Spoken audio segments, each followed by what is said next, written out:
El genoma humano, todo el conjunto de los genes humanos, viene empaquetado en 23 pares de cromosomas distintos. De estos, 22 pares están numerados aproximadamente en orden de tamaño, desde el más grande, el número 1, al más pequeño, número 22, en tanto que el par restante consta de 2 cromosomas sexuales, 2 grandes cromosomas X en las mujeres, un X y un pequeño Y en los hombres.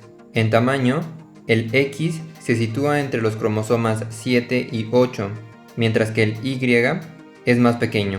El número 23 no es significativo.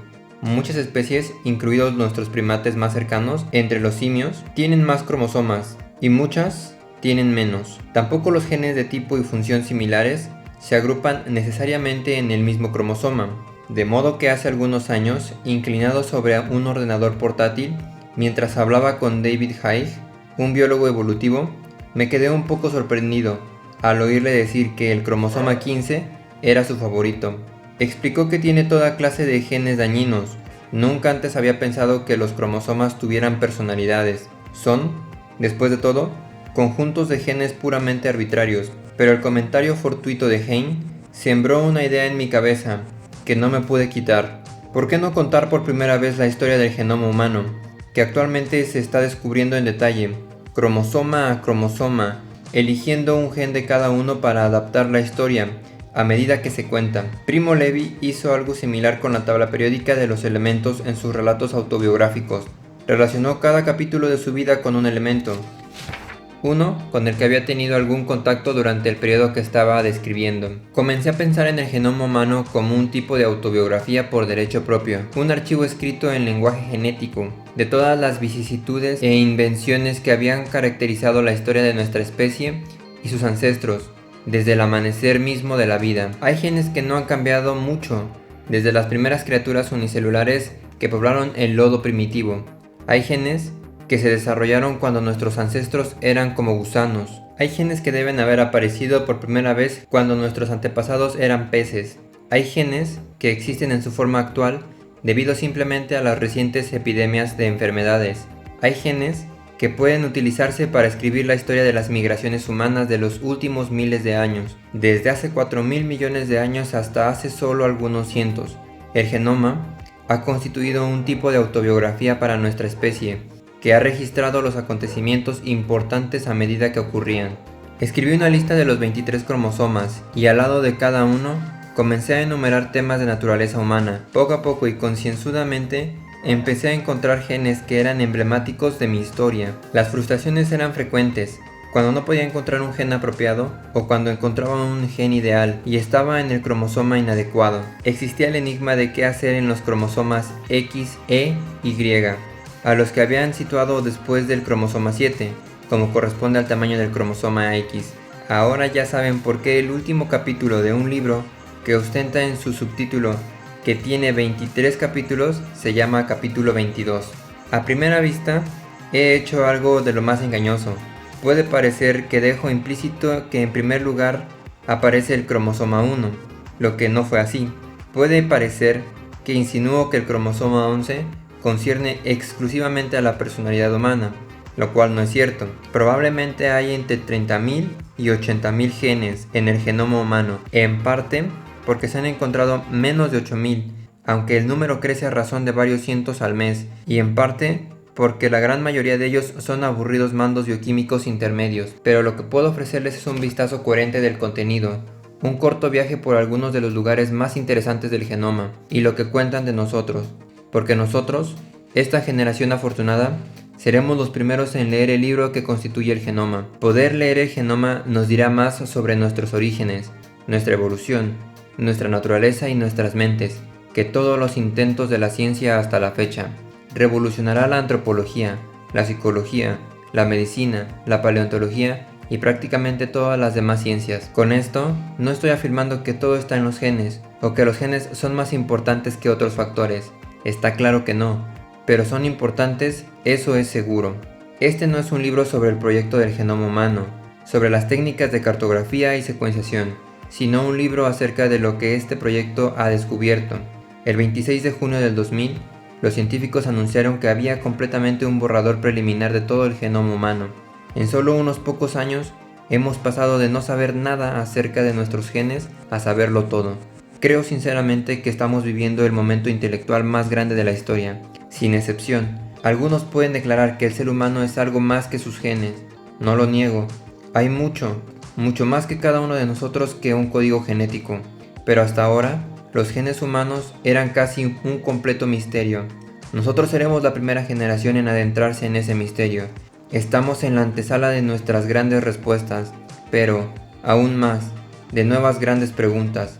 Esto es lo que he intentado transmitir en este libro. La segunda parte de este prólogo tiene el propósito de ser un breve manual, una especie de glosario narrativo sobre el tema de los genes y cómo funcionan.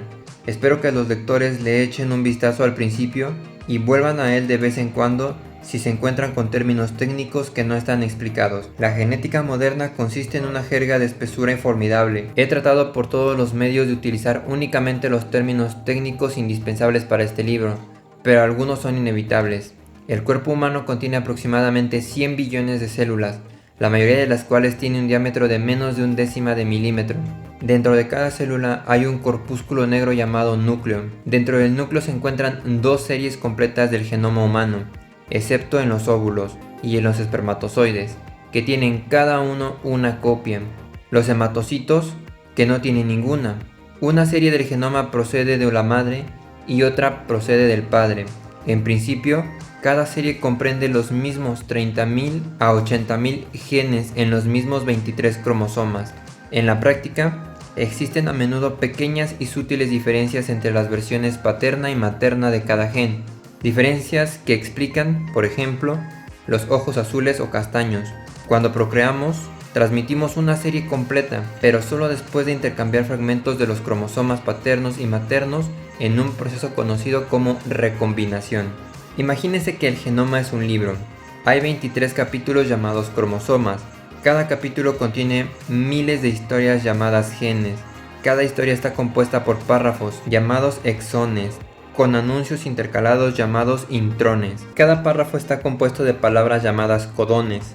Cada palabra está escrita con letras llamadas bases. Hay 1.000 millones de palabras en el libro, lo cual lo hace más largo que 5.000 volúmenes del tamaño de este, o tan largo como 800 Biblias.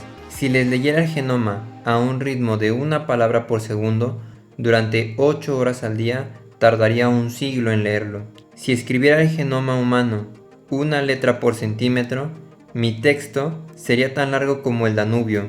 Este es un documento gigantesco, un libro inmenso, una fórmula de longitud desmensurada, y todo él cabe dentro del núcleo microscópico de una célula diminuta, que a su vez cabe holgadamente en una cabeza de un alfiler. La idea de considerar el genoma como un libro no es en rigor siquiera una metáfora, es literalmente cierta. Un libro es una pieza de información digital, escrita de una forma lineal, unidimensional y unidireccional, definida por un código que transcribe un pequeño alfabeto de signos en un gran léxico de significados mediante el orden de sus agrupamientos. También lo es el genoma.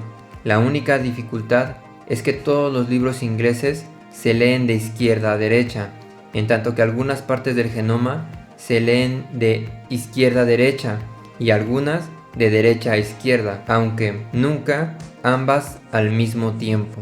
Por cierto, no encontrarán ustedes en este libro, después de este párrafo, la tan trillada palabra plano, por 3 razones. En primer lugar, solo los arquitectos e ingenieros utilizan planos, e incluso los están abandonando en la era de la informática, en tanto que nosotros utilizaremos libros. En segundo lugar, los planos constituyen unas analogías muy malas de los genes. Los planos son mapas bidimensionales, no códigos digitales unidimensionales. En tercer lugar, los planos son demasiado literales para la genética, porque cada parte de un plano produce una parte equivalente a la de una máquina o del edificio. Cada frase del libro de recetas no produce un bocado diferente del bizcocho. Mientras los libros ingleses están escritos con palabras de longitud variable que utilizan 23 letras, los genomas están escritos enteramente con palabras de 3 letras, utilizando solo 4, A, C, G y T. Significan adenina, citosina, guanina y timina. Y en vez de estar escritas en páginas planas, están escritas en largas cadenas de azúcar y fosfato, llamadas moléculas de ADN, a las cuales se les unen las bases como peldaños laterales. Cada cromosoma está constituido por un par de larguísimas moléculas de ADN, colocados extremo con extremo y bien estirados. Todos los cromosomas de una única célula abarcan casi 2 metros. Todos los cromosomas de todas las células de un cuerpo abarcarían 160.000 millones de kilómetros, o cerca de 6 días luz. La luz recorre unos 26.000 millones de kilómetros al día. Hay 960 millones de kilómetros de ADN humano en la Tierra, lo suficiente para llegar de aquí a la siguiente galaxia. El genoma es un libro muy inteligente, porque en condiciones adecuadas puede fotocopiarse y leerse a sí mismo. El hecho de fotocopiarse se conoce como replicación y de leerse como traducción. La replicación se efectúa debido a la ingeniosa propiedad de las 4 bases. A gusta de emparejarse con T y G con C, de modo que un único filamento de ADN puede fotocopiarse a sí mismo ensamblando un filamento complementario con las T frente a todas las A frente a todas las T y las C frente a todas las C y las G frente a todas las C. De hecho, el estado natural del ADN es la famosa doble hélice del filamento original y su pareja complementaria entrelazada. Por lo tanto, hacer una copia del filamento complementario devuelve el texto original. Así la secuencia A, C, G, T se convierte en T, G, C, A en la copia, que vuelve a transcribirse en A, C, G, T en la copia de la copia. Esto permite al ADN replicarse indefinidamente y sin embargo seguir conteniendo la misma información. La traducción es un poco más complicada. En primer lugar, el texto de un gen se transcribe en una copia del mismo proceso de apareamiento de bases, pero esta vez la copia no está hecha de ADN, sino de ARN, una sustancia química literalmente distinta. También el ARN puede llevar un código lineal y utiliza las mismas letras que el ADN, salvo que emplea la letra U de uracilo en lugar de la letra T. Esta copia de ARN, denominada ARN mensajero, se corrige luego mediante la eliminación de todos los intrones y el splicing de todos los exones. A continuación, el mensajero es acogido por una máquina microscópica llamada ribosoma, hecha en parte de ARN o ARN ribosomal. El ribosoma se mueve a lo largo del mensajero, produciendo cada codón de 3 letras en una letra de un alfabeto diferente. Un alfabeto de 20 aminoácidos distintos, cada uno transportado por una versión diferente de una molécula llamada ARN de transferencia. Cada aminoácido se une al último para formar una cadena del mismo orden que los codones. Cuando el mensajero se ha traducido del todo, la cadena de aminoácidos se pliega de una forma característica, que depende de su secuencia. Hoy día se conoce como proteína.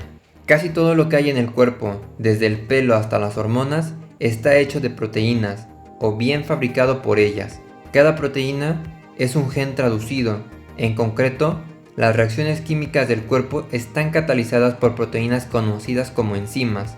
Incluso, la elaboración, la copia, la corrección de errores y el ensamblaje de las propias moléculas de ADN y ARN, la replicación y la transcripción, se realizan con la ayuda de las proteínas. Las proteínas también son responsables de activar y desactivar los genes, uniéndose físicamente a las secuencias promotor e intensificador, próximas al comienzo del texto de un gen. Los diferentes genes se activan en partes distintas del cuerpo. Cuando los genes se replican, a veces se producen errores.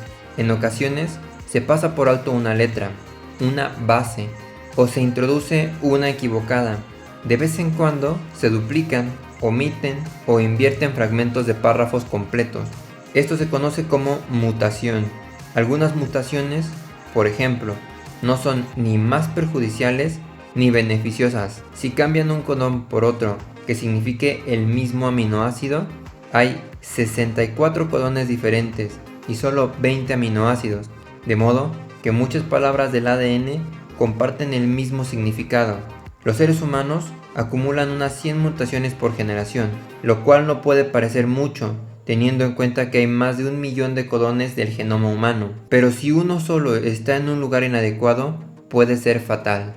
Todas las reglas tienen excepciones, incluida esta. No todos los genes humanos se encuentran en los 23 cromosomas principales. Algunos habitan dentro de pequeñas estructuras llamadas mitocondrias y probablemente lo han hecho así desde que las mitocondrias eran bacterias que vivían en libertad. No todos los genes están hechos de ADN. Algunos virus utilizan ARN en su lugar. No todos los genes son recetas de proteínas. Algunos genes se transcriben en ARN, pero no se traducen en proteínas. En lugar de eso, el ARN va a funcionar directamente, bien como parte de un ribosoma o como ARN de transferencia. No todas las reacciones están catalizadas por proteínas, algunas están catalizadas por el ARN. No todas las proteínas producen un solo gen, algunas se forman a partir de varias recetas.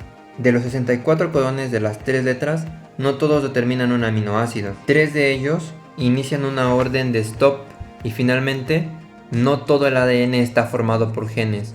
Una gran parte constituye un revoltijo de secuencias repetitivas y aleatorias que raras veces o nunca se transcriben, el llamado ADN egoísta. Eso es todo lo que ustedes necesitan saber. El viaje del genoma humano puede empezar. Cromosoma 1. Vida. Otras formas suplen a todas las formas que perecen. De uno en uno dejamos de respirar y morimos. Como burbujas en el mar, nacidas en la materia, se elevan, se rompen y a ese mar regresan. Alexander Pope, Ensayo sobre el hombre. En un principio fue la palabra. La palabra convirtió al mar en su mensaje, copiándose sin cesar y para siempre. La palabra descubrió cómo reordenar las sustancias químicas a fin de captar pequeños remolinos de la corriente de la entropía y hacerlos vivir. La palabra transformó la superficie terrestre del planeta en un infierno, polvoriento a un paraíso de verdor. Finalmente, la palabra floreció y se tornó suficientemente ingeniosa como para construir un artilugio pastoso llamado cerebro humano, que podía descubrir y tener conciencia de la palabra misma. Mi artilugio pastoso se sobresalta cada vez que medito esa idea. En 4.000 millones de años de historia terrenal, tengo la suerte de estar vivo hoy. Entre 5 millones de especies, tuve la fortuna de nacer humano consciente. Entre 6 millones de personas sobre el planeta, tuve el privilegio de nacer en este país, donde se descubrió la palabra. En toda la historia de la biología y la geografía, nací justo 5 años después del momento, y a solo 300 kilómetros del lugar en que 2 miembros de mi propia especie descubrieron la estructura del ADN y con ello revelaron el secreto más grande, simple y sorprendente del universo. Búrlense de mi fervor si lo desean. Considérenme un materialista ridículo por dedicarle tal entusiasmo a un acrónimo, pero síganme en un viaje de vuelta al mismísimo origen de la vida y espero que pueda convencerles de la inmensa fascinación de la palabra. Como la tierra y el océano estaban probablemente poblados de productos vegetales mucho antes de la existencia de los animales, y numerosas familias de estos animales mucho antes de otras familias, podemos suponer que un mismo tipo de filamentos vivientes es y ha sido la causa de toda vida orgánica, preguntaba el poeta y erudito Erasmus Darwin en 1794. Era una asombrosa conjetura para la época, pero no solo por la audaz suposición que toda la vida orgánica compartía el mismo origen, 65 años antes de la aparición del libro de su nieto sobre el tema, sino por el extraño uso de la palabra filamentos. Sin embargo, ¿cómo puede hacer un filamento hacer que algo viva? La vida es algo escurridizo de fingir, pero consta de dos aptitudes muy diferentes, la capacidad de replicar y la capacidad de crear orden. Las cosas vivas producen copias aproximadamente de sí mismas. Los conejos producen conejos. Los dientes de león producen dientes de león. Sin embargo, los conejos hacen más que eso. Comen hierbas, la transforman en carne de conejo, y de alguna manera construyen cuerpos de orden y complejidad a partir del caos aleatorio del mundo. No desafían la segunda ley de la termodinámica, que dice que en un sistema cerrado todo tiende del orden al desorden, porque los conejos no constituyen sistemas cerrados. Los conejos constituyen paquetes de orden de complejidad, llamados cuerpos, pero a costa de gastar grandes cantidades de energía. En palabras de Erwin Schrödinger, las criaturas vivas beben orden del ambiente. La clave de estos rasgos de la vida es la información. La capacidad de replicar se hace posible por la existencia de una receta, la información necesaria para crear un nuevo cuerpo. El óvulo fecundado de un conejo lleva las instrucciones para componer un cuerpo de un conejo, pero la capacidad de crear orden por medio del metabolismo también depende de la información, las instrucciones para construir y mantener el material que crea el orden. Un conejo adulto, con su capacidad tanto de reproducir como de metabolizar, está preconfigurado y presupuesto en sus filamentos vivientes del mismo modo que un bizcocho está preconfigurado y presupuesto en su receta. Esta es una idea que se remonta a Aristóteles, quien dijo que el concepto de pollo está implícito en el huevo, o que una bellota estaba literalmente informada por el plan de una encina. Cuando la confusa percepción de Aristóteles de la teoría de la información, enterrada bajo generaciones de química y física, resurgió en medio de los descubrimientos de la genética moderna, Max Delbrück decía en broma que se debería de conocer un premio Nobel póstumo al sabio griego por el descubrimiento del ADN. El filamento de ADN es información en mensaje escrito, en un código de sustancias químicas, una sustancia química por cada letra. Es casi demasiado bueno para ser verdad, pero resulta que el código está escrito de una forma que podemos comprender, al igual que el inglés escrito. El código genético es un lenguaje lineal, escrito en una línea recta, al igual que el inglés escrito. Es digital, ya que cada letra tiene la misma importancia. Además, el lenguaje del ADN es considerablemente más sencillo que el inglés, puesto que tiene un alfabeto de solo 4 letras, conocidas convencionalmente como A, C, G y T. Ahora que sabemos que los genes son recetas codificadas, es difícil recordar que eran pocos los que siquiera imaginaban tal posibilidad. Durante la primera mitad del siglo XX, una pregunta resonaba sin respuesta a través de la biología. ¿Qué es un gen? Parecía de lo más misterioso. Volvamos no a 1953, el año del descubrimiento de la estructura simétrica del ADN, sino 10 años atrás, a 1943. En este año, aquellos que más harán por romper el misterio, toda una década después, trabajan en otras cosas. Francis Crick trabajaba en el diseño de minas navales cerca de Portsmouth. Al mismo tiempo, James Watson acababa de inscribirse como estudiante de la Universidad de Chicago a la precoz edad de 15 años. Está decidido a dedicar su vida a la ornitología. Maurice Wilkins ayuda a diseñar la bomba atómica en los Estados Unidos. Rosalind Franklin estudia la estructura del carbón para el gobierno británico. En Auschwitz, en 1943, Joseph Mengele tortura gemelos hasta la muerte, en una parodia grotesca de la investigación científica. Mengele intenta comprender la herencia, pero se comprueba que su eugenesia no es el camino hacia el aprendizaje. Los resultados de Mengele no serán de utilidad para futuros científicos. En Dublín, en 1943, un refugiado de Mengele y los de su calaña, el gran físico Erwin Schrödinger, emprende una serie de conferencias en el Trinity College tituladas ¿Qué es la vida? Intenta definir un problema. Sabe que los cromosomas contienen el secreto de la vida, pero no puede comprender cómo son estos cromosomas los que contienen una especie de guión en clave para toda la pauta del futuro desarrollado del individuo y de su funcionamiento en el estado maduro. El gen, dice, es demasiado pequeño como para ser algo más que una gran molécula, una revelación que inspirará una generación de científicos, incluidos Crick, Watson, Wilkins y Franklin, para abordar lo que de repente parece un problema viable. Sin embargo, Habiéndose acercado de un modo atentador a la respuesta, Schrödinger da un giro. Piensa que el secreto de la capacidad de la molécula para transportar la herencia reside en su amada teoría cuántica, y persigue esa obsesión, que resultará ser un callejón sin salida. El secreto de la vida no tiene nada que ver con los estados cuánticos. La respuesta no vendría de la física.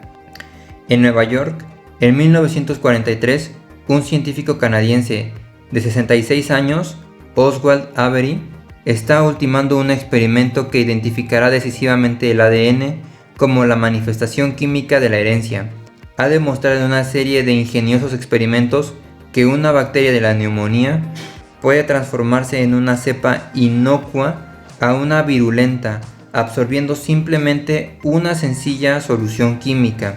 Hacia 1943, Avery ha llegado a la conclusión de que la sustancia transformadora, una vez purificada, es ADN, pero al publicar sus conclusiones, las expresa en un lenguaje tan prudente que pocos les prestan atención. Hasta mucho tiempo después, solo en una carta a su hermano Roy, escrita en mayo de 1943, Avery se atreve a mostrarse un poco menos prudente, mencionando lo siguiente: sí estamos en lo cierto. Desde luego, todavía no está demostrado. Entonces, significa que los ácidos nucleicos, el ADN, no son solo sustancias estructuralmente importantes, sino funcionalmente activas en la determinación de las actividades bioquímicas y características específicas de las células, y que por medio de una sustancia química conocida es posible inducir cambios previsibles y heredarlos en las células. Esto es algo con lo que han soñado los genetistas desde hace mucho tiempo. Avery casi lo ha conseguido, pero todavía piensa en términos químicos. Toda la vida es química, dijo Jean-Baptiste van Helmont en 1648, haciendo conjeturas. Al menos una parte de la vida es química, dijo Friedrich Wöhler en 1828, después de sintetizar urea a partir de cloruro de amonio y cianuro de plata. De este modo, rompió la hasta entonces sacrosanta división entre los mundos químico y biológico. La urea era algo que hasta entonces solamente habían producido los seres vivos. Que la vida es química es cierto, pero tedioso. Lo mismo que decir que el fútbol es física. La vida, más o menos, consiste en química de 3 átomos: hidrógeno, carbono y oxígeno. Entre ellos constituyen el 98% de todos los átomos de los seres vivos. Pero lo que resulta interesante son las propiedades de la vida que están apareciendo, no las partes constituyentes. Avery no puede explicarse qué tiene el ADN que permite contener el secreto de las propiedades hereditarias. La respuesta no vendrá de la química. En Bletchley, Gran Bretaña, en 1943, y con total discreción, un brillante matemático, Alan Turing, ve su intuición más sagaz convertida en una realidad física. Turing ha sostenido que los números pueden calcular números. Para descifrar las máquinas codificadoras, Lorenz, del ejército alemán, se ha construido un ordenador llamado Colossus, basado en los principios de Turing. Se trata de una máquina universal, con un programa almacenado, que puede modificarse. En ese momento, nadie se da cuenta, Turing menos todavía, pero probablemente está más cerca del misterio de la vida que ningún otro.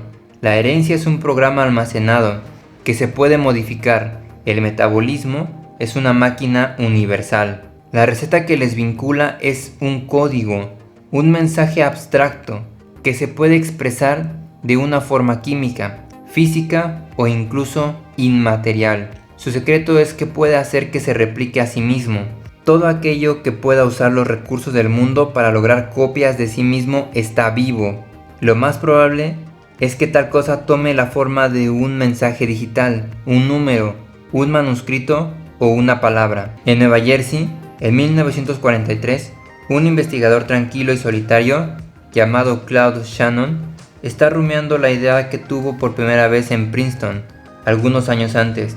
La idea de Shannon, la información y la entropía son las caras opuestas de la misma moneda, y que ambas están íntimamente ligadas a la energía. Cuanta menos entropía tenga un sistema, más información contiene. Una máquina de vapor reparte entropía para generar energía, debido a la información que le ha inyectado su diseñador. Lo mismo hace un cuerpo humano. La teoría de la información de Aristóteles y la física de Newton se dan cita en el cerebro de Shannon. Al igual que Turing, Shannon no posee conocimientos de biología, pero su intuición está más relacionada con la cuestión de que es la vida una montaña de química y física. La vida también es información digital escrita en ADN. En un principio fue la palabra. La palabra no era ADN, eso vino después, cuando la vida ya estaba instaurada y cuando había repartido la tarea entre dos actividades distintas, el trabajo químico y el almacenamiento de información, el metabolismo y la replicación. Pero el ADN contiene un historial de la palabra, transmitido fielmente a lo largo de todos los periodos del tiempo subsiguientes, hasta el asombroso presente. Imagínese el núcleo de un óvulo humano, bajo el microscopio. Ordenen los 23 cromosomas, si pueden por tamaño, el más grande a la izquierda y el más pequeño a la derecha. Ahora acerquen el objeto sobre el cromosoma más grande, el llamado cromosoma 1. Por razones puramente arbitrarias, cada cromosoma tiene un brazo largo y un brazo corto, separados por una constricción conocida como centrómero. En el brazo largo del cromosoma 1, cerca del centrómero, encontrarán, si lo estudian con detenimiento, que hay una secuencia de 123 letras, A, C, G, T, que se repite una y otra vez. Entre cada repetición se halla un tramo de un texto aleatorio, pero el párrafo de 123 letras sigue apareciendo, de nuevo como un estribillo, conocido más de 100 veces en total.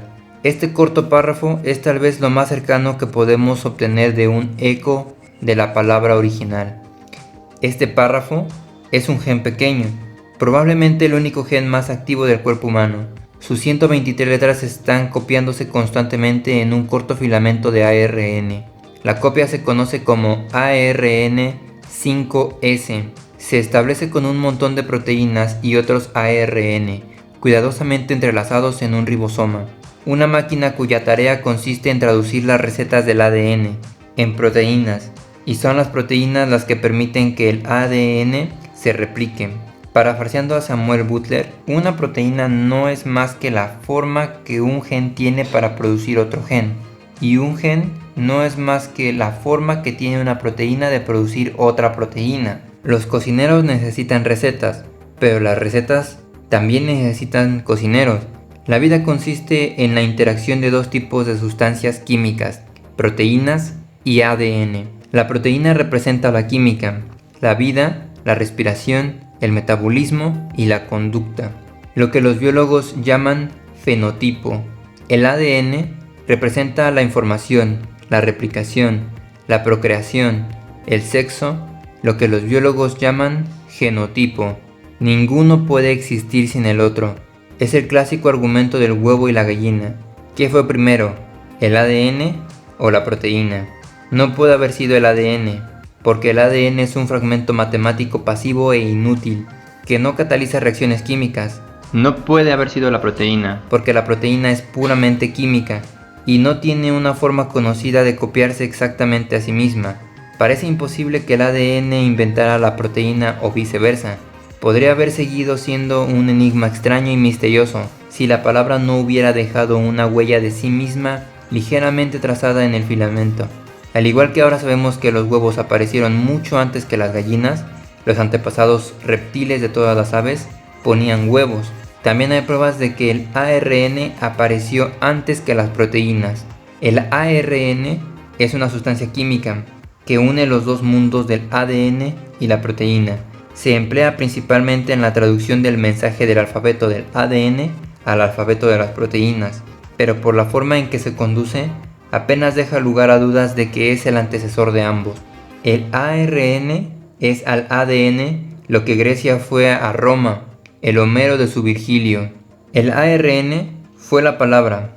El ARN dejó atrás de sí 5 pequeñas pistas de que precedió tanto a la proteína como al ADN. Incluso hoy día, los ingredientes del ADN se elaboran modificando los ingredientes del ARN, no mediante un camino más directo.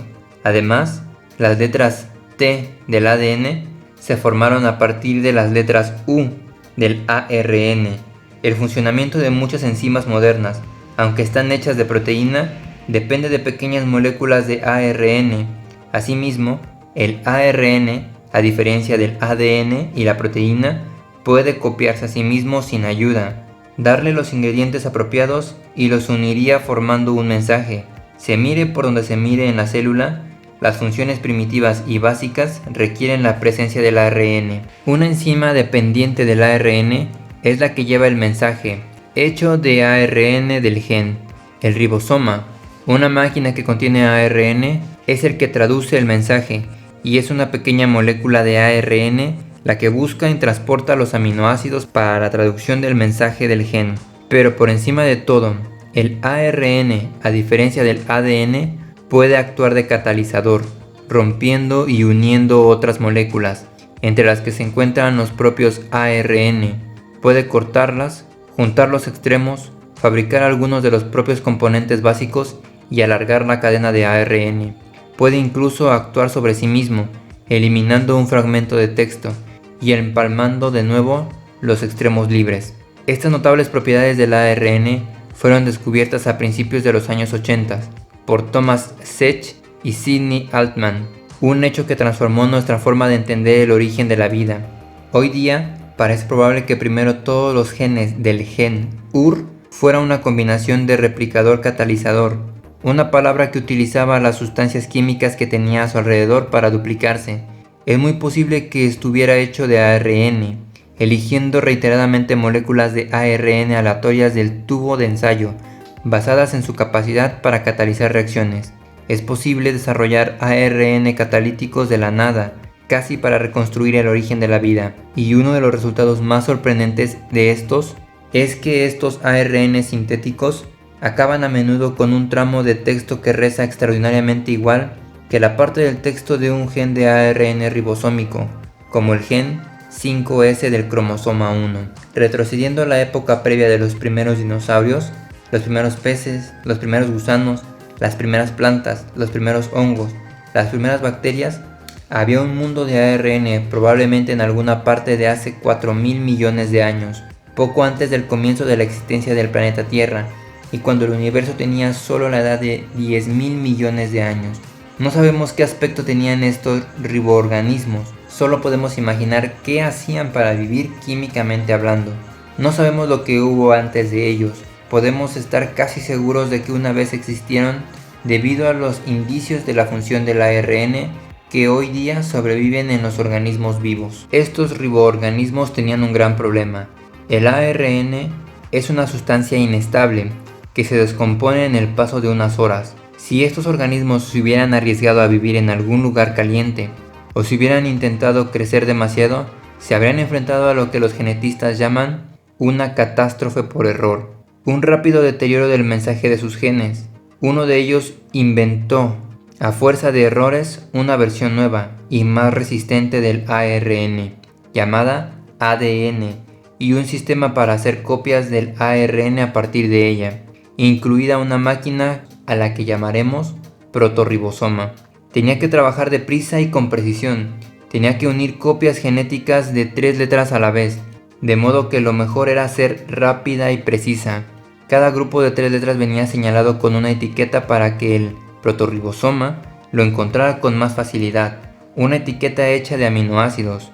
Mucho después, esas etiquetas se unieron para formar las proteínas, y la palabra de 3 letras se convirtió en un tipo de código para las proteínas, el mismo código genético. De ahí que hoy en día, el código genético consistía en palabras de 3 letras, cada una de las cuales presenta específicamente como parte de la receta para elaborar una proteína.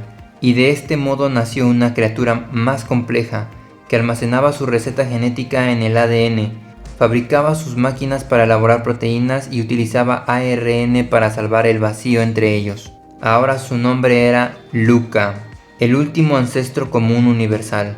¿Qué aspecto tenía y dónde vivía? La respuesta convencional es que tenía el aspecto de una bacteria y vivía en un estanque cálido, posiblemente cerca de una fuente termal o de una laguna marina. Durante los últimos años ha estado de moda darle un domicilio más siniestro, ya que se hizo patente que en las rocas bajo la tierra y el mar están impregnadas de miles de millones de bacterias, cuya fuente de energía eran sustancias químicas. Actualmente sí se le sitúa a una gran profundidad, en una fisura de las rocas ígneas, donde se alimentaba de azufre, hierro, hidrógeno, carbono. Hasta el día de hoy, la vida sobre la superficie de la Tierra no es más que un barniz. En las bacterias termófilas, que se encuentran a gran profundidad bajo la superficie, donde posiblemente son responsables de generar lo que llamamos gas natural, puede que haya 10 veces más carbono orgánico del que existe en toda la biosfera. Sin embargo, existe una dificultad conceptual en lo que se refiere a tratar de identificar las formas de la vida más primitivas. En la actualidad, a la mayoría de las criaturas les es imposible obtener genes salvo de sus padres, pero esto no ha sido siempre así. Aún hoy día, las bacterias pueden obtener genes de otras bacterias simplemente ingiriéndolas. En otro tiempo pudo haber existido un comercio extendido de genes, incluso robo. En el pasado remoto, los cromosomas eran probablemente numerosos y cortos, y cada uno solo tenía un gen, o adquirirse con suma facilidad. Si esto era así, señala Carl Guss, el organismo no era todavía una entidad perdurable, era un grupo temporal de genes. Por lo tanto, los genes que acabaron en todos nosotros pueden haber procedido de muchísimas especies de criaturas diferentes, y es inútil tratar de clasificarlos en distintos linajes.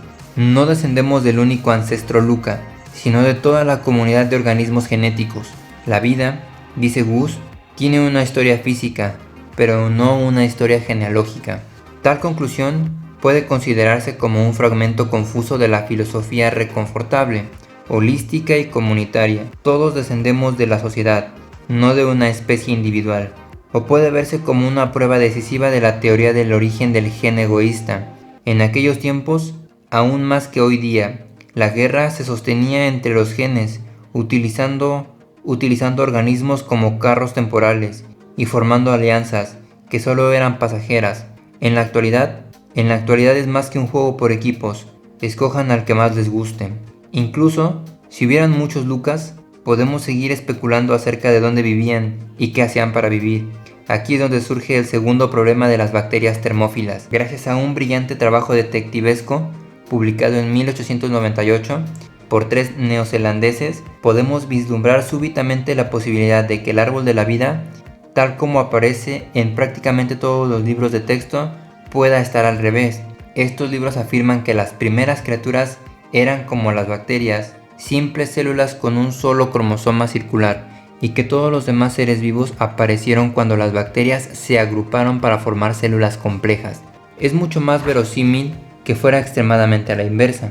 Los primeros organismos modernos no eran como las bacterias, no vivían en fuentes termales ni en orificios volcánicos de las profundidades marinas, eran mucho más parecidos a los protozoarios, con genomas fragmentados en varios cromosomas lineales, que a uno circular o poliploides, es decir, con varias copias de más de cada gen, para ayudar a corregir los errores ortográficos. Además, se habrían encontrado más arbustos en climas fríos. Desde hace mucho tiempo, Patrick Fortre ha sostenido que en la actualidad parece como si las bacterias aparecieron con posterioridad, los descendientes sumamente especializados y simplificadas de los Lucas, mucho después del invento del mundo ADN-proteína. El truco fue abandonar específicamente gran parte del material del mundo del ARN para permitirles vivir en lugares cálidos. Somos nosotros los que hemos conservado los rasgos moleculares primitivos de los Lucas en nuestras células. Las bacterias están muchísimo más evolucionadas que nosotros.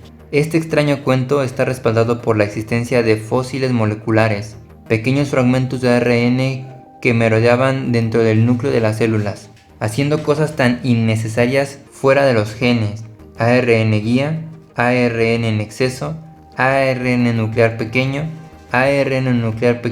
e intrones eliminados por el proceso de splicing autocatálico.